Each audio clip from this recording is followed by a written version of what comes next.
الحمد لله والصلاة والسلام على رسول الله وعلى آله وأصحابه ومن والاه أما بعد. أقول فún Ọlọ́run subhanahu wa ta'ala, àtọrọ ìkẹ́ àti ìgẹ̀ fún Ànábì Muhammad sallallahu alayhi wa sallam.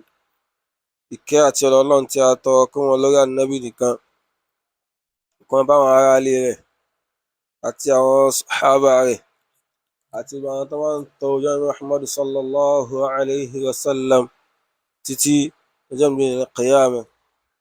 Eléyìí ni ìtẹ̀síwájú níbi àlàyé tírà Tawhid al-Muyassar èyí tí a ń ṣàlàyé fúnra wa, tí a ti bá àlàyé náà dé ojú ewé 76, tí a gbémi tí afá ti ń sọ̀rọ̀ nípa an-nadhru li ghayri Allahi subhanahu wa ta'ala. Bí afá ti ń sọ̀rọ̀ nípa kí a la nǹkan bọra wa lọ́rùn, léyìí tó jẹ́ sí pé kò kí ń ṣe ọ̀ranyàn fúnra wa ká máa wá gbé fẹ́lómi lẹ́yìn Ọlọ́run subhanahu wa ta'ala. Kí ni ìdájọ́ eléyìí?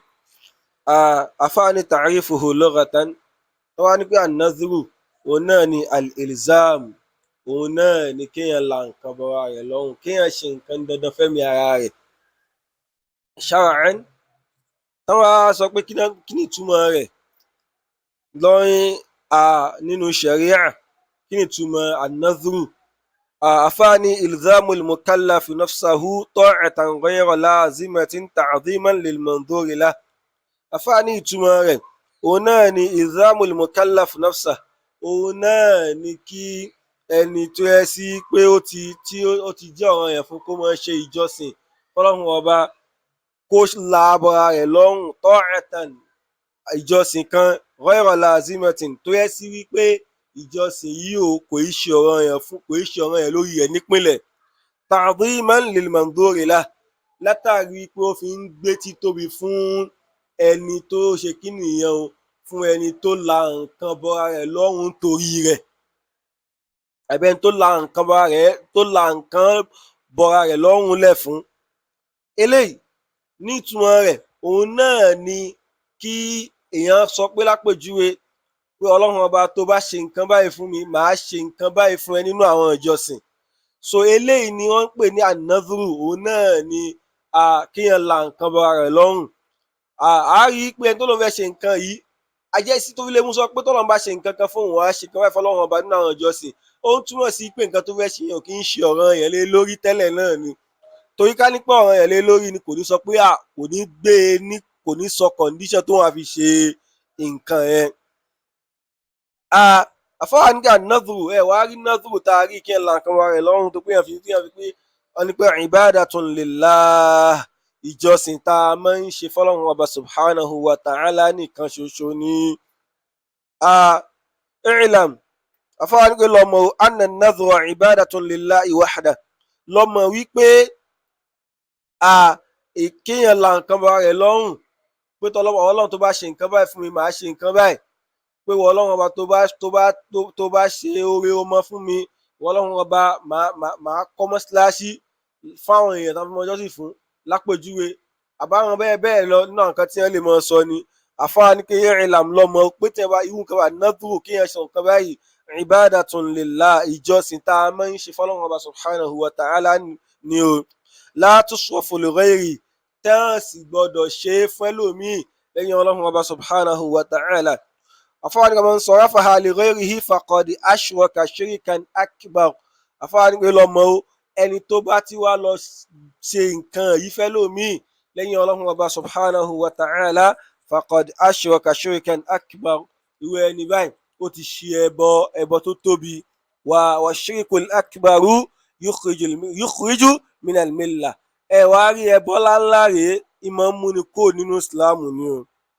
Torí ẹ̀ la fi ṣàlàyé fún wa pé tó wá lọ ṣe irú nǹkan yìí, tó lọ ṣe nadhru ìfẹ́ lómi lẹ́yìn Ọlọ́run ọba subhanahu wa ta'ala, ó ti ṣe ẹbọ tó tóbi sí Ọlọ́run ọba subhanahu wa ta'ala.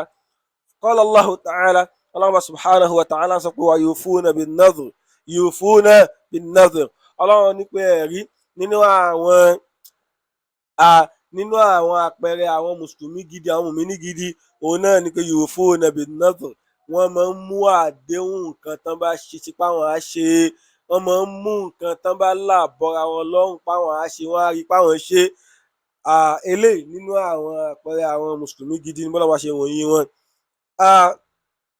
Àfáwá ní wa man nadhara li ghayri Allah, ṣùgbọ́n ẹni tó bá wá lọ sọ pé òun á ṣe nadhru fẹ́lómi lẹ́yìn ọlọ́run ọba, tó lọ sọ pé ìwọ lágbájá àbí ìwọ ọlọ́run ọba tó bá ṣe nǹkan báyìí fún mi, màá pa àgbò sídìí òòṣà.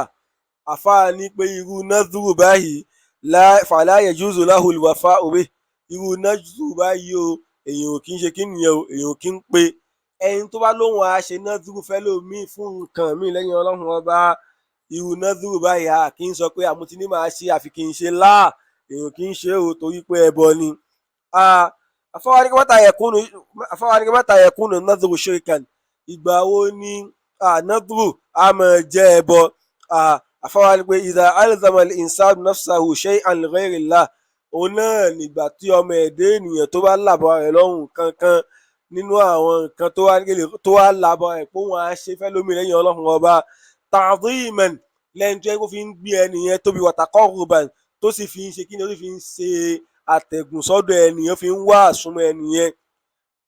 Eléyìí nínú àwọn ìgbà tí nadhru ti máa ń di ẹbọ ni. Wa min dhalik mathalan, afáwa ní pé wàá rí àpèjúwe eléyìí, ka an yaqula idha shafa Allahu maridi faliqabri liwaliyyi fulani kadha min al-ghanami aw al-mal. Àfáà ní gẹ́gẹ́ bí kíyàn sọ wípé wọ́lọ́run ọba tó bá lè jẹ́ kí aláàárẹ̀ mi àbí ẹni tó rẹ̀ lápẹ́lẹ́ tó nínú àyẹ̀bí mi kó gbádùn, màá ṣe kí nìyẹn o, màá pa ẹran àbí màá dún nǹkan sí orí sàárè wàlí lágbájá ọmọ lágbájá. Àfáà ní pé eléyìí pẹ̀lú nǹkan tí a ti gbọ́ nínú ọ̀rọ̀ nadhru, a rí i pé èèyàn ti ń ṣe ẹbọ sọ́lọ́run ọba subhanahu wa ta'ala ni. Èèyàn kì í sọ pé èèyàn fẹ́ lọ dún nǹkan sí ìdí òòṣà. Gẹ́gẹ́ bẹ́ẹ̀ náà, àfáà ní pé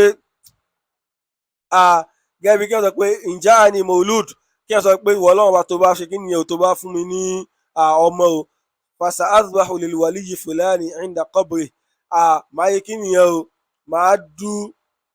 máa dú ọmọ yìí ní kí nìyẹn o sí ojú orórì wàlí lágbájá ọmọ lágbájá. Eléyìí nínú àwọn nadhru téèyàn ò ṣe kí nìyẹn o, téèyàn ò kí ń pé ni, tó yẹ sí pé nadhru tó yẹ pé ó ti ń ṣe kí nìyẹn o, ó ti ń takò àṣẹ ọlọ́run subhanahu wa ta'ala.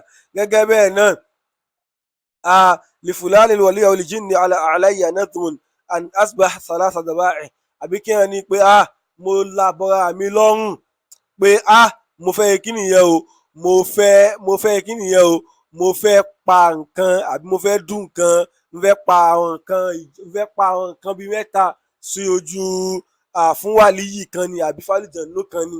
Eléyìí nínú àwọn nǹkan tó yẹ sí pé kò lẹ́tọ̀ọ́ nínú abala nadhru ni. Nínú àpèjúwe rẹ̀ òun náà ni an-nadhru lil asnam, gẹ́gẹ́ bí kéèyàn ṣe kí nìyẹn o, kéèyàn ṣe nadhru fún àwọn òòṣà. Gẹ́gẹ́ bí ẹni tó yẹ kó wá lọ sídìí òòṣà, kí wọ́n ní kí ìwọ òòṣà lágbájá tó bá ṣe nǹkan báyìí fún mi, èmi náà ṣe nǹkan báyìí fún ọ, àbí àwọn ọlọ́run tó bá ṣe nǹkan báyìí fún mi, màá ṣe nǹkan báyìí sídìí òòṣà lágbájá, màá dún nǹkan síbẹ̀, màá ṣe nǹkan síbẹ̀. Eléyìí nínú àwọn an-nadhru tí ò rẹ́sẹ̀ múlẹ̀ tó dẹ̀ sí pé ẹbọ ni nínú òfin ẹ̀sìn ni. Nínú àpèjúwe òun náà ni an-nadhru lish-shamsi wal-qamar, àbí ká ti ṣe kí nìyẹn o, àbí ká ṣe nadhru fún òòrùn ni àbí òṣùpá ni.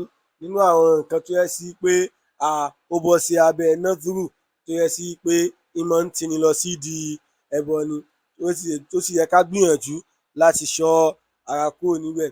Eléyìí ni àlàyé ráńpẹ́ lórí abala yìí tó yẹ kí a gbọ́yé, tó yẹ sí kó sì lè ṣàǹfààní fún wa. Ẹ jẹ́ á gbìyànjú kí a mójútó abala yìí, k'Allah subhanahu wa ta'ala kó ṣe àlékún àgbọ́yé ẹ̀sìn rẹ̀ fúnra wa. A tún máa tẹ̀síwájú ní ọjọ́ mi, ọjọ́ rẹ̀. Subhanaka Allahumma wa hamdik, ashhadu an la ilaha illa ant, astaghfiruka wa atubu ilayk.